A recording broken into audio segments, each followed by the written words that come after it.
গ্রামের মেয়ে আমি, তাই হরিয়ানাতে এসে স্বপ্ন পূরণ থেকে শুরু করে এত হাসি খুশি থাকবো সেটা তো আমি স্বপ্নেও ভাবিনি। চলো সবটাই বলবো তোমাদের সাথে। তার আগে সবাইকে রাধে রাধে। আজকে হলো হরিয়ানাতে হরিয়ালি তিথ, তাই গোপুসোনাকে নিয়ে চলে এসেছিলাম ছাদে। ছাদে এসে ঘুড়ি উড়ালাম, ফুর্তি আনন্দ করলাম, আমাদের সাথে পাখি পক্ষীগুলোও করেছে দেখো।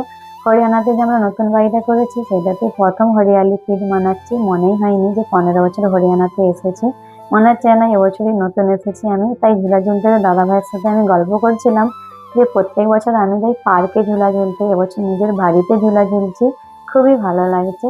তারপর নিচে এসে পুরি বানালাম, ছোলার সবজি বানিয়েছিলাম, আর এখানে ঘেবর বানিয়েছিলাম, খুবই ভালো লাগছে। এবার গোপুসোনাকে সুন্দর একটা সবুজ কালারের জামা পরিয়েছি দেখো, পরে এবার গোপুসোনাকে ভোগ লাগিয়ে করলাম আরতি।